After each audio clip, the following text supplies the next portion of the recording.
Imagine you're online, maybe looking for some resources, something really important like, say, food assistance. You click around, maybe fill out a form, and you just assume, that your information is staying private between you and that site. But what if, behind the scenes, tiny bits of code are watching everything you do, recording your most personal details and sending them off to big tech companies, all without you really knowing or agreeing?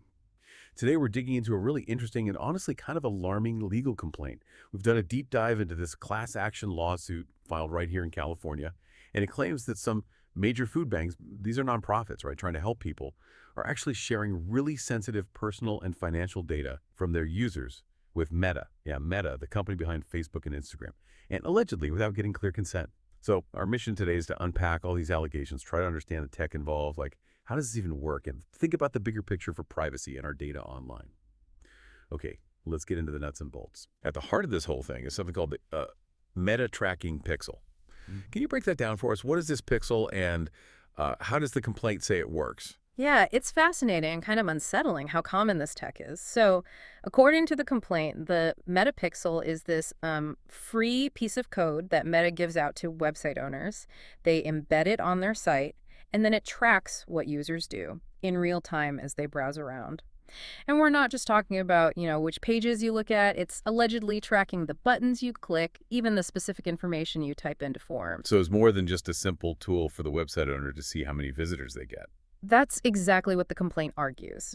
It alleges that the way it's designed, Meta actually gets the content of what you're typing or clicking as it happens, like maybe even before the website owner themselves fully processes it. And then this data is allegedly sent straight to Meta, bundled up with personally identifiable information, PII. Things like your IP address, your location, maybe your name, email, phone number. Wow. And that gets linked back. Allegedly, yes. Linked to your Facebook or Instagram account if you've got one. Or, get this, it's used to build these shadow profiles for people who aren't even on Facebook or Instagram. And Meta apparently holds on to this data sometimes for years. So yeah, the core idea is this alleged real-time collection and linking of really personal stuff. That is quite something. And the defendants here, it's not just Meta, right? It's also four big California food banks. That's correct. Sacramento Food Bank and Family Services, Los Angeles Regional Food Bank, Central California Food Bank, and the San Francisco Marin Food Bank. These are all 501c nonprofits. They serve, hundreds of thousands of people who are facing food insecurity. People in vulnerable situations. Exactly. The complaint really emphasizes that. It points out that the users of these sites are often, single mothers, elderly people, people with disabilities, all looking for essential help. So what does the complaint say about how these specific food banks handle privacy, given who they serve? Well, it goes into detail for each one. For example, Sacramento Food Bank and Family Services. The lawsuit claims they didn't use any kind of consent banner for cookies or tracking, so the Pixel allegedly started sending data the moment someone landed on the site. And their privacy policy apparently said they were intent on protecting privacy and that their analytics didn't include PII, which the complaint says just isn't true. Okay. What about the others? Similar stories. Somewhat similar with variations, Los Angeles Regional Food Bank, the complaint says, had a small pop-up, but it alleges the Pixel kept tracking and sending data anyway, even if you clicked something or just moved off the first page. And their policy also said they do not trade, share, rent, or sell any information. Again, the lawsuit says that's contradicted by the use of the Pixel. In Central California. Central California Food Bank, according to the complaint, had no cookie banner at all, and its privacy policy allegedly claimed cookie use was in no way linked to any personally identifiable information, and that we're the sole owners of the information collected, will not sell or rent this information. The lawsuit calls these statements false. And the last one? San Francisco Marin. For them, the complaint alleges they had a consent banner, but it was basically useless. No real opt-out, just an accept button. And again, the privacy policy allegedly misrepresented how data was handled, claiming it wouldn't reveal personal identity. So looking at the bigger picture here, the complaint argues that all these statements, or the lack of clear warnings, basically led users to reasonably believe their sensitive information was safe and private. This gets really interesting when you look at what information was allegedly collected. The complaint names specific plaintiffs and their experiences, right? Absolutely. That's where it gets very concrete. There are 5 named plaintiffs: Timothee, Tommy Deep, Esperanza Reyes, Marilena Burciaga, and Stacy Penning. all used these food bank sites, all had Meta accounts. Take Timothy. She allegedly went to the Sacramento Food Bank site, used their Find Food map, put in her home address. The complaint says the Pixel also grabbed info from CalFresh inquiry forms. She filled out full name, address, phone, email, household size, citizenship status, even personal comment. Wow, citizenship status. Yeah, and it didn't stop there. It allegedly tracked visits to related sites, like one called M-Relief, which asks really detailed questions. Are you getting food stamps? Are you over 60? Receiving disability payments? Is your bank balance under $4,500? Are you pregnant? Your income, refugee status. Okay, so this is definitely not just like browsing habits. This is deeply personal, sensitive stuff. Exactly. Very specific financial and social circumstances. And it's similar for the others. Tommy Deep used the LA Food Bank map, gave info for emails. Esperanza Reyes and Marielena Burciaga used the Central California sites map. Mrs. Burciaga also answered questions about CalFresh eligibility, financial hardship. Stacy Penning used the San Francisco sites map, which asked about location, age, disability, mobility, how urgently she needed food.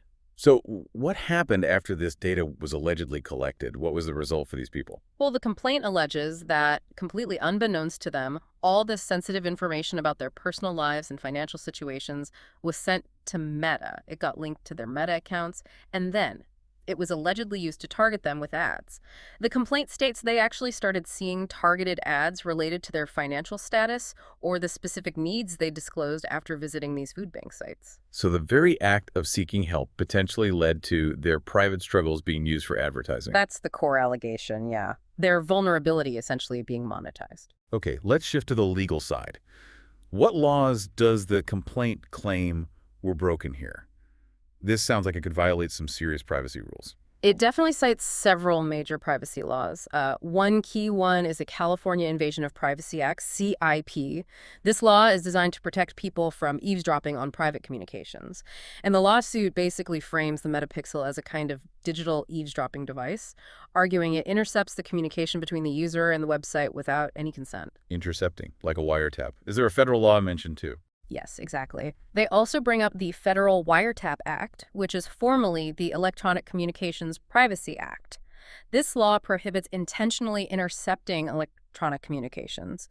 The argument is that Meta allegedly intentionally intercepted these communications, including sensitive financial, sometimes even medical, details without consent, because Meta wasn't actually a party to that original communication between the user and the food bank. And there's more. Common law invasion of privacy, specifically intrusion upon seclusion. The idea here is that users had a reasonable expectation of privacy for this kind of sensitive info, especially given the food bank's own privacy statements, and that expectation was violated. Plus, a claim under California's state constitutional right to privacy, asserting a specific protected interest in this data. And you mentioned medical information. There was a specific California consumer law involved for one bank. That's right. For the San Francisco Marin Food Bank, the complaint specifically cites the California Consumer Privacy Act, the CCPA. Remember plaintiff Stacy Penning disclosed her disability status? Well, under CCPA, disability status can count as medical information. So the complaint claims SFMFB collected and shared this sensitive medical info without the proper notice and opt-out rights required by CCPA. Okay, so multiple layers of alleged violations. Correct. And on top of all that, there are claims of negligence against the food banks, basically saying they didn't take reasonable care to protect user data, and a claim of unjust enrichment against Meta, arguing they improperly profited from this data they shouldn't have had. So the legal strategy is really broad, characterizing the Pixel not just as a tool, but as something actively and illegally listening in. Which brings us back to Meta. Why would they be so interested in this specific type of data? What's the alleged motivation here? Well, the complaint really connects it directly to Meta's business model. It points out that something like 98%, a huge number of Meta's massive revenue, think $164.5 billion in 2024, comes from advertising. And their success in advertising, the suit argues, hinges on their ability to target people with extreme precision at a very granular level.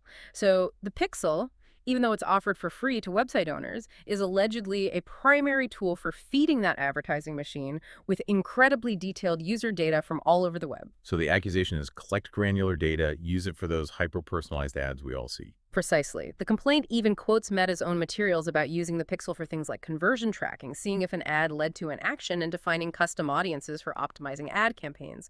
It talks about advanced matching, where the pixel actively looks for things like names and emails in the data stream to link browsing activity back to specific Facebook or Instagram users, and as we mentioned, even building those shadow profiles for non-users based on this collected data. It makes you wonder, what is this data actually worth in dollars and cents? It's incredibly valuable. The complaint throws out some big numbers. It mentions the global market for data brokers, companies buying and selling data, was estimated over $407 billion back in 2022. It alleges Meta makes around $235 per year per U.S. user just by using their personal data for ads. It even brings up how Meta apparently considered charging users in Europe up to maybe €192 a year for an ad-free Facebook and Instagram. That kind of puts a price tag on what they think access to your data is worth for their ad business. Wow. And there's another point the complaint makes, which is quite chilling.